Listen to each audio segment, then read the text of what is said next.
canvas size should be around 3000 by 2300 pixels and minimum 300 dpi. We'll start off with the shape, pattern and texture, and these can be from images online or your own artwork. You can find links to some resources in the description box below. I'll show you a few completely free apps to use for images of notebooks, textures and patterns to create a realistic design. The first one is Keynotes. Once you've opened the Keynotes app, tap the plus sign at the top or tap Create Presentation and choose a theme. Keynotes has a lot of styles, and the ones that we would really benefit from are right at the bottom. There are linen and paper textures as well as leather textures, which can give a very realistic look.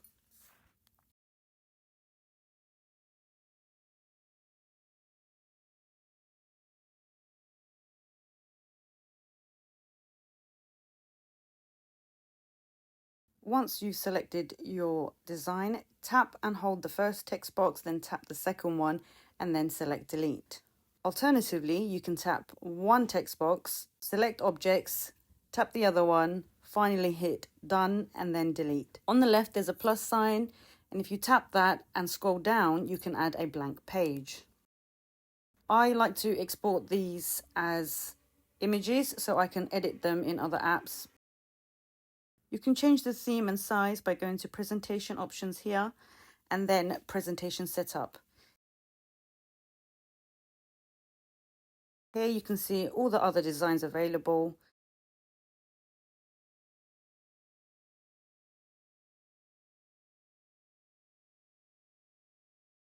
And you can change the size by ratio, or you can input your own custom size.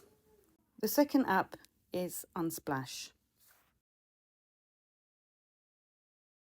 There's a range of options at the top that you can go through, or you can search for things like backgrounds, textures, or notebooks. Sometimes you might need to be a bit more specific. The last app I want to mention is Pinterest. I've created boards specifically for patterns and textures so that you can have a look if you're not sure where to start, and that will be linked in the description box. Once we've chosen the images we'd like to use, we need to know how to edit the colors. And there's a few methods, but I'll start off with layer blend modes. For this tutorial, I'll be using a Keynotes design. Just above your template, add a new layer and set it to color. Then choose a color and tap that layer again, select fill layer. This blend mode is extremely vibrant, so it might not suit everybody. If you change the blend mode to hue, it's much more subtle. Let's try a more vibrant color.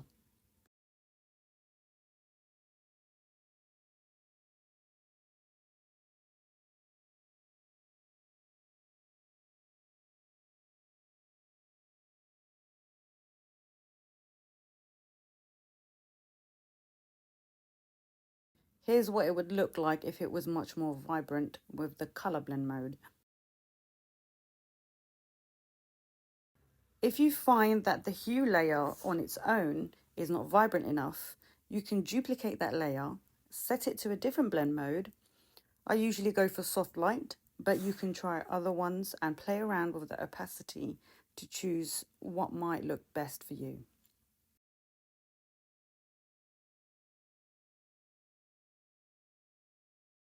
Another interesting thing you can do here is use a different color for that second layer. Maybe even change the blend mode.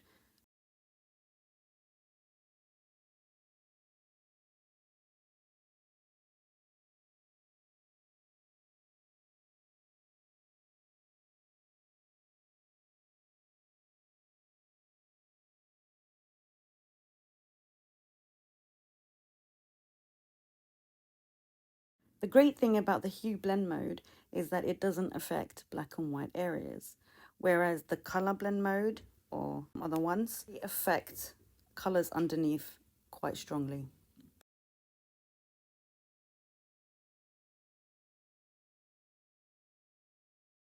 Let's have a look at hue and saturation adjustments.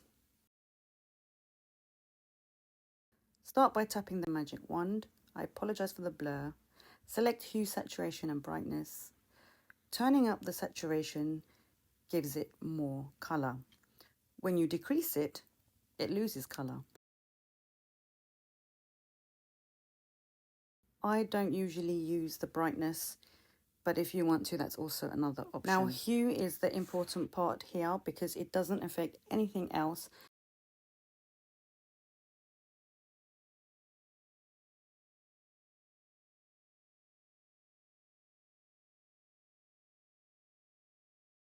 Another method would be to use gradient maps.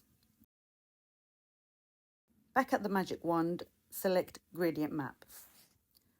I have a lot of junk gradients, so ignore those, but the original Procreate gradients are really beautiful. However, they do affect the white areas, and the effect is very strong.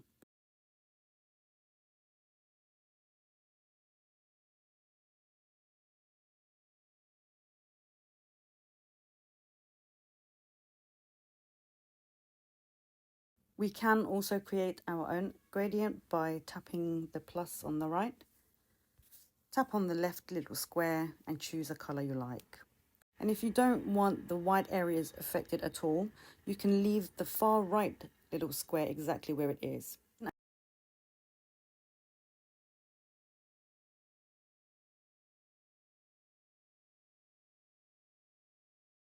By moving this little square in the middle, I'm adjusting the amount of each color my canvas will have.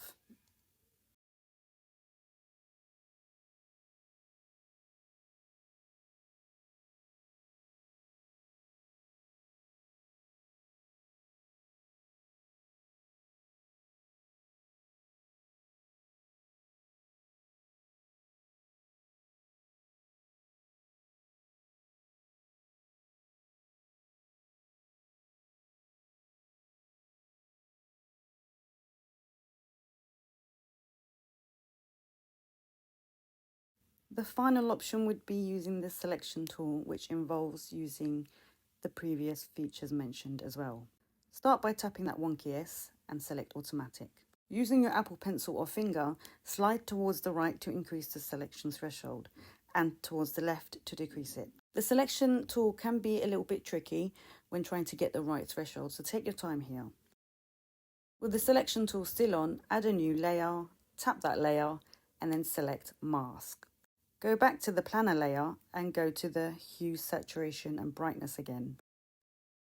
This method is helpful if you want specific areas or shapes on your canvas edited. The selection tool still on, we can use the gradient maps, and this time it won't affect the white areas because anything outside the selected areas is completely protected.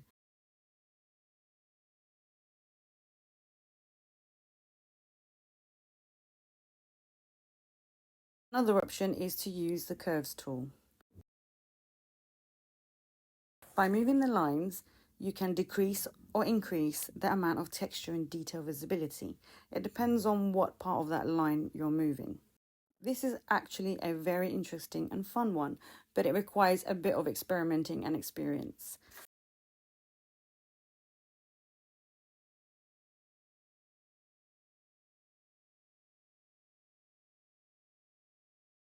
Now let's move on to adding the first page to our planner. Import your background if you have one and resize it if necessary. You can skip this step if you don't want a background. Start off by resizing the front cover and blank page together if you have one. Use the freeform tool to make it a little slimmer so it looks like an A4 or A5 size. Position the planner images on each side of the center mark. So one side right in the center.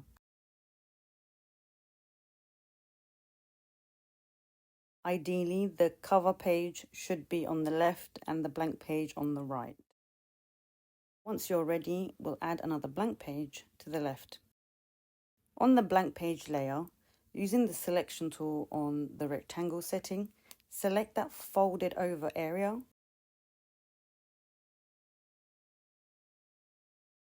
Swipe down with 3 fingers and tap cut. This is the easiest way to delete something. Ignore me here, that layer was from a failed version of this video.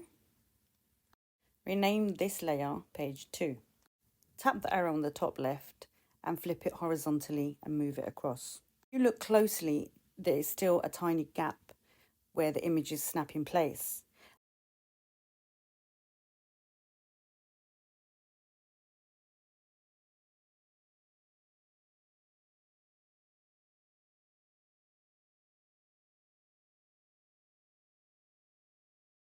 If you're happy with the center of your design, feel free to skip the next step.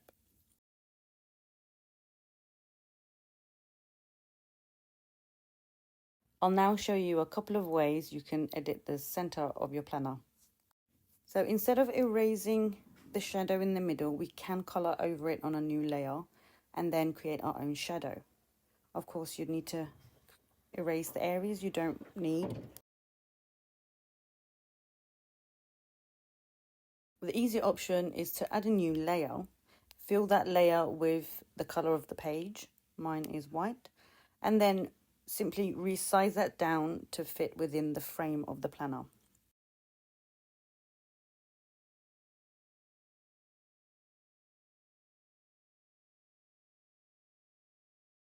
To create our own custom shadow, we'll add a new layer above that one, select a medium grey tone, and using the soft brush, we'll add a straight line down the middle of that white rectangle. My soft brush size has lost the plot and I still haven't fixed it, but once you set your brush size, simply draw a line in the middle, hold a finger down, and it'll make it completely straight. Then tap your arrow and move it to the center of the white rectangle.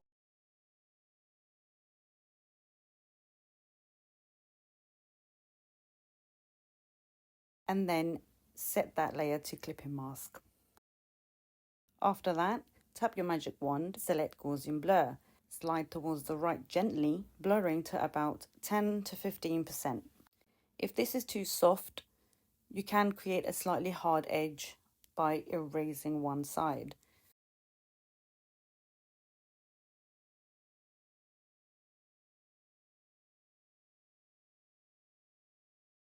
You can also use the transform tool, the little arrow on the left, with the freeform setting to make it longer or wider.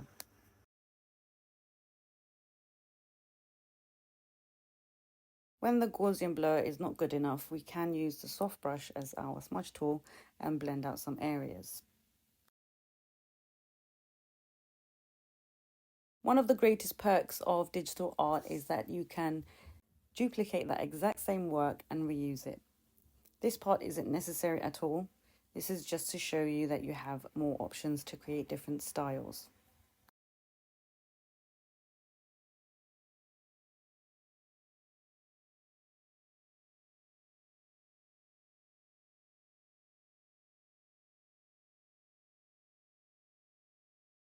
Keep watching if you want to add some stitching.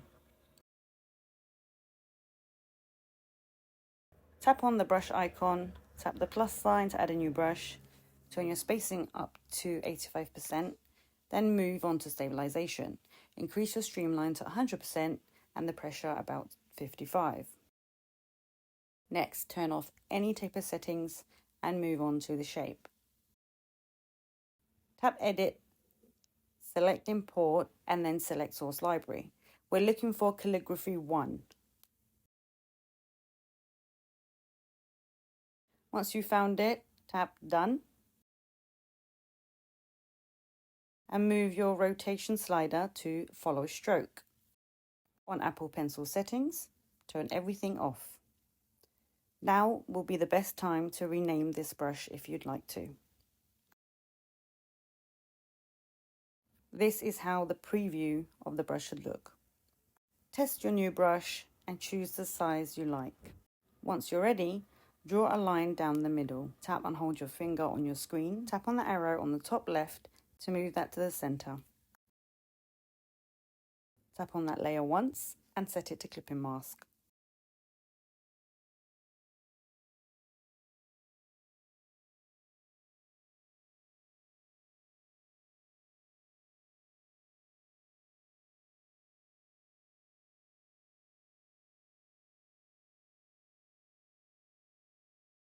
Now would be the best time to move, resize or erase areas for this layer.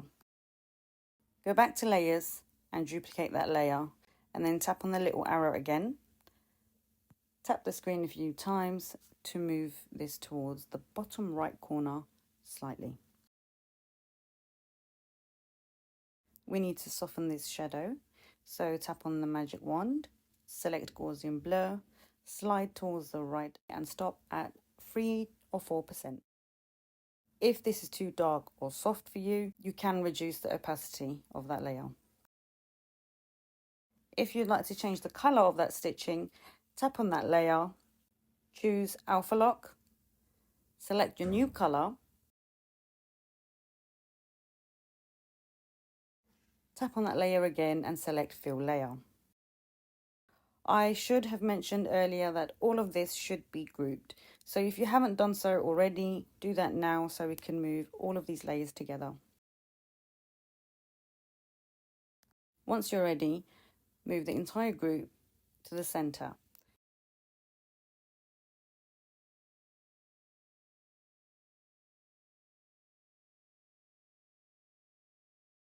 We can now add some texture or patterns to our design. After importing your chosen image, duplicate that. Select them both by swiping right on either one and resize them to match your planner.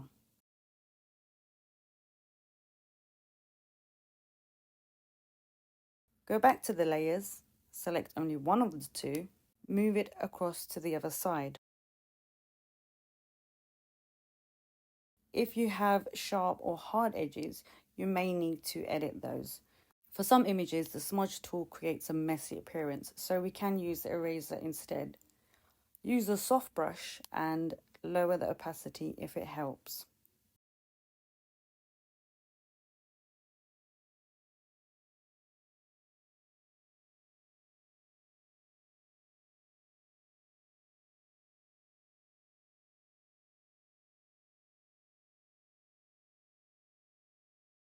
Once you're happy with that, go back to your layers and pinch those two layers together to merge them. Now turn off that layer, go to the planner layer, choose the selection tool, select automatic, slide towards the right to increase the threshold. Don't forget to tap on the little areas that we leave behind. If you're happy with your selection, go back to your texture or pattern layer, tap on it once, and then tap on mask. To make that look a bit more realistic, change the blend mode to hard light. If you decide you want to change the color, add a new layer above that one, fill that layer with the color you like, and then tap on the little N on the right, select Hue as the blend mode. Then tap on that layer once again and select Clipping Mask. Now that we're done with the designing part, we can merge the layer mask and the texture or pattern layer together by pinching them. I like to export that layer as a PNG so that in the future I can change it without all this effort. The next step will be to create tabs. The first thing to do is to group those layers together and then rename it to planner or notebook.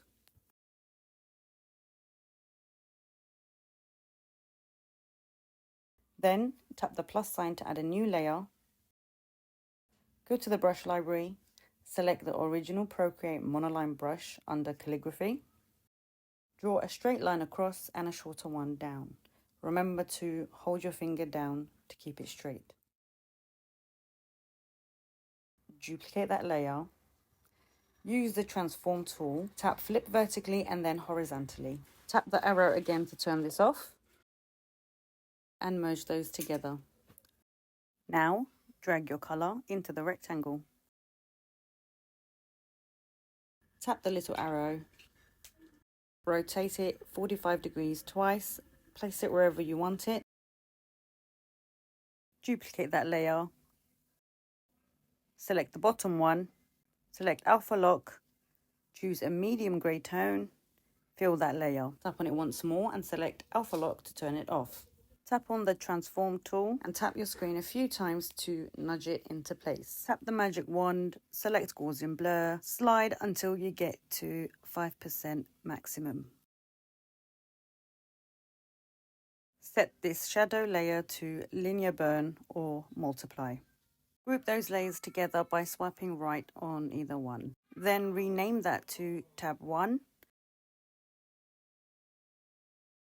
and duplicate that group. Rename the bottom group tab 2. Move that group of layers down and make sure it is in line with the other tab.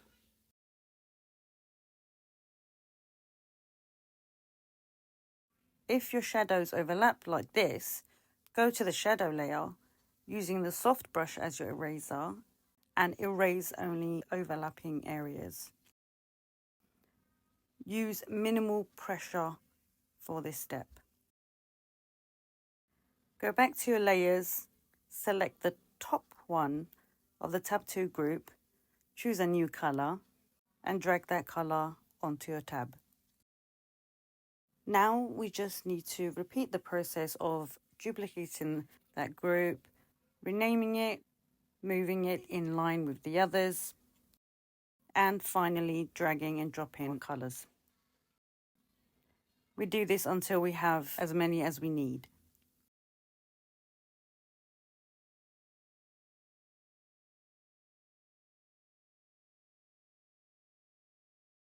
Now is the time to move or resize your tabs.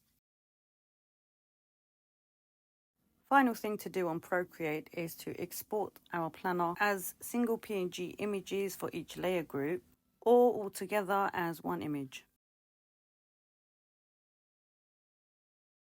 Be sure to leave a comment and let me know what you think of this tutorial. I'm always happy to make more videos in order to help other artists out there. Thank you for watching. I'll see you next time.